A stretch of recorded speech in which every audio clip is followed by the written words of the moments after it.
Miranda Wells works as a nurse in the intensive care unit and dreams of transferring to the surgical department. Her colleague Nancy doesn't understand this aspiration, as assisting during surgeries is very demanding. Learning that one of the patients passed away today, Miranda was very upset. She deeply feels the loss of every patient. On the contrary, the patient's son is not grieving for his mother.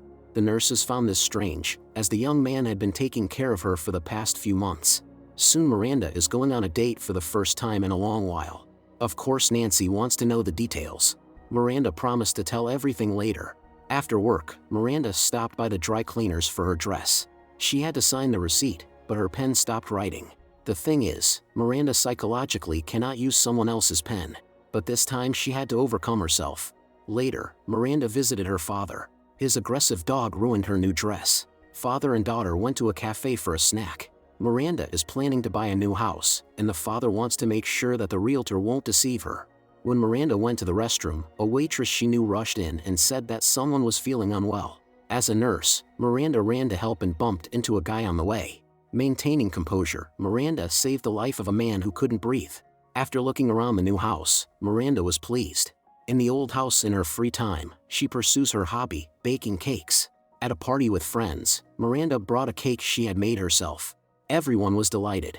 Miranda's friend, Darlene, inquired about when she was going on a date with Kevin, her husband's colleague. Miranda promised it would be soon. The next day at home, Miranda did her own pedicure. Hearing footsteps outside, Miranda opened the door and saw a guy she thought was Kevin. There was also a package on the porch. Without hesitation, Miranda let the guy into the house and asked him to wait because she still needed to get dressed. Miranda wasn't expecting Kevin so early.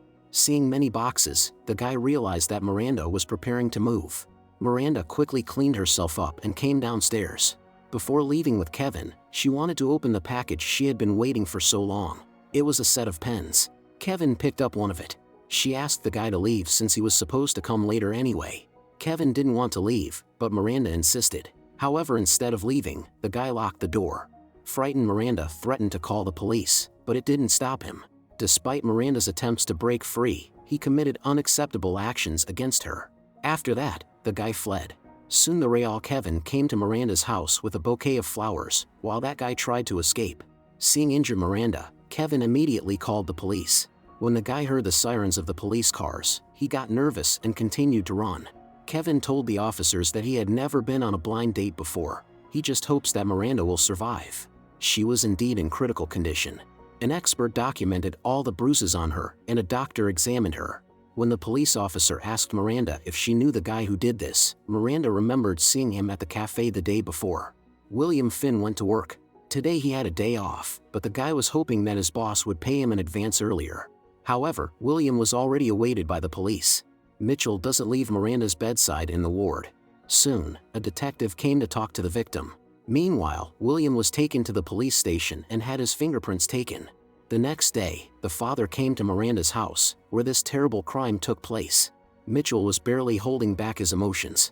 Then he cleaned the house so that when Miranda returned, nothing would remind her of that horrible day. Soon Miranda was discharged from the hospital. She became depressed and lives with her father for the time being. The worst part is that because of this situation, Miranda can't sell her old house. No one wants to buy a house where a crime occurred. The realtor advised Miranda to plant many roses to mitigate the bad reputation of the house. Mitchell often visits his daughter, who has finally gathered the courage to live separately. Of course, they both understand that the idea with the roses is silly and it won't solve anything. The father wanted to distract Miranda and invited her to the movies, but she wasn't in the mood. Soon Miranda returned to work. Despite everything, she had to move on. However, due to hand tremors, many things that used to seem simple to Miranda became difficult. Miranda can no longer enjoy life, feeling mentally and physically exhausted. The colleagues support her and gave her a gift in honor of her upcoming transfer to the surgical department. Miranda also returned to her hobby, but now she can't decorate cakes anymore. Miranda feels like she can no longer control her hands. One day the head of the intensive care unit pointed out Miranda's lack of focus lately. Miranda said she had changed her mind about transferring to surgery. The head didn't hide her disappointment, as Miranda had been working towards this for a long time, persevering diligently. Miranda became nervous, and it became more and more difficult for her to get in contact with people. Moreover, Miranda started being rude to others, although she used to be very tactful. Miranda can't sleep at night, feeling like she's losing control of herself. That fateful day divided her life into before and after. One morning, Miranda decided to write a letter to William in prison. For the first time in a long time, Miranda felt relieved. Nancy noticed that Miranda looked better today. She was indeed in a good mood and constantly smiling. However, Miranda faced disappointment when her letter returned to the sender, which was herself. Miranda resent the letter. From now on, she was full of energy again and decided to give her home a new look to forget the nightmare she had experienced. The father helps her with this. Miranda's letter returned to the sender again. One day while Miranda was at work, she received a call from her father, whose beloved dog Benny was unwell. Surprisingly, Miranda was able to befriend Benny thanks to treats, although the dog had previously behaved aggressively. Evenings after work, Miranda usually spends alone. But tonight was special because William finally replied to her letter. Soon Miranda went to visit him in prison. During this time, William has changed in appearance. He wants to know why Miranda wanted to see him. Miranda doesn't know why she came. Perhaps she just wanted to face her fear. William asked for her forgiveness. He truly regrets what he did.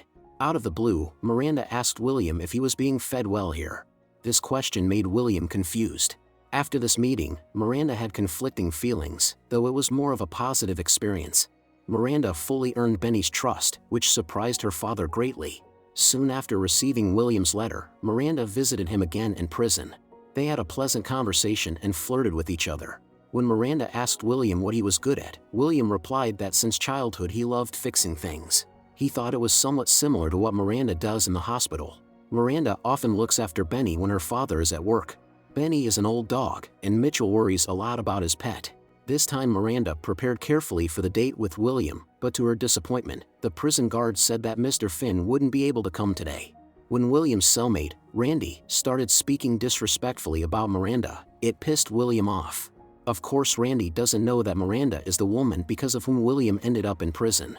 During their next meeting, William told Miranda that he was not allowed to see her last time because of punishment. He was put in solitary confinement for a fight.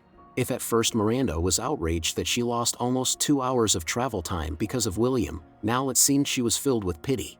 Christmas came, and Miranda spent it with her father and Benny. Secretly from the guards, William treats his cellmate cruelly. William doesn't like that Randy touches his things without permission, including letters and postcards from Miranda. Miranda's and William's dates continue. Miranda shared that she lost her mother at a young age. The father is her only close person. William in turn shared that he also lost his mother many years ago. William often thinks that if his mother were alive, his life would have turned out differently. Miranda believes that it's never too late to change. One day during another date, Miranda noticed that William was nervous. He confessed that he would soon be released on parole. This came as a surprise to Miranda. William told Miranda that he would miss their meetings, but he would understand if Miranda no longer wanted to see him. At that moment, Miranda had mixed feelings. William said that if he could turn back time, he would never have committed that terrible act. Now all William wants is to make things right. Later, after receiving a call from her father, Miranda learned the awful news. Benny had passed away. Mitchell was devastated as Benny was his best friend. The saddest part was that Miranda had only just become friends with Benny. Miranda helped her father bury the pet in the backyard and ordered food from a Chinese restaurant. They had heart-to-heart conversations. Mitchell confessed that he felt guilty for not spending enough time with his family before. However, Miranda doesn't blame her father, as he worked very hard to provide for her and her mother.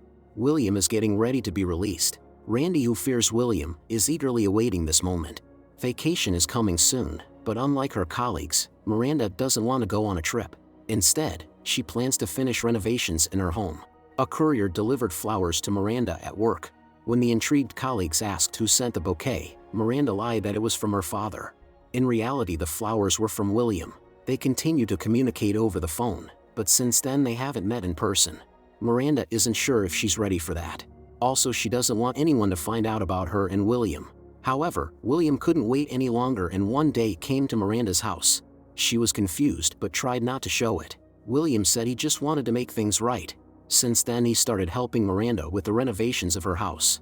It might have seemed like they both let go of the past, but is it really so? Once William came to Mitchell's store to buy paint. Mitchell immediately felt physically ill and kept his eyes on the guy who didn't even recognize him. When the guy left, Mitchell realized that William bought the same paint as on Miranda's porch.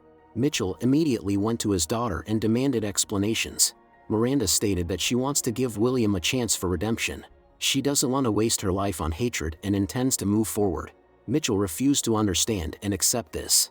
In the evening, receiving a call from William, Miranda asked why he didn't come today. William told Miranda that he saw her father near her house. William thinks that maybe they shouldn't communicate anymore. Whatever he does, he won't be able to redeem his guilt. To provoke him, Miranda said he simply got scared of a 70-year-old man. The next day, William did show up.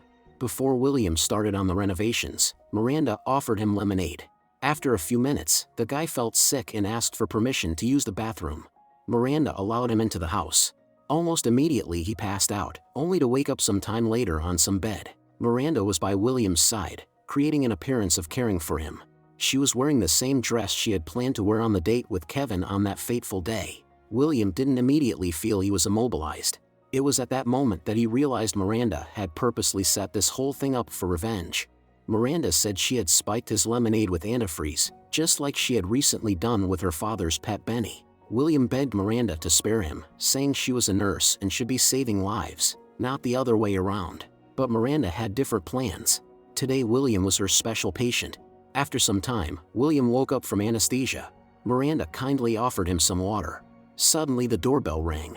William, who had been in the basement of Miranda's house all this time, began calling for help, so Miranda had to take action. It was a courier who brought Miranda a package. Inside the box, as usual, was a set of pens. Miranda convinced William that he had lost his arm. As she did so, Miranda laughed ominously while William screamed for help. This was revenge for Miranda's inability to assist in surgery due to psychological trauma and resulting tremors. William refuses to believe that all of this is happening to him. But Miranda proved to be cruel and ruthless. Sometimes appearances can be deceiving. Miranda rummaged through William's backpack and realized that he had expected something more upon arriving at her house. Was he really so naive as to think she had forgiven him? In reality, Miranda deprived William not of his arm, but of what makes him a man. Seeing this, William began screaming in despair. Miranda realized she had won. In the final scene, we see Miranda visiting her father and asking for forgiveness, saying that William will never come again.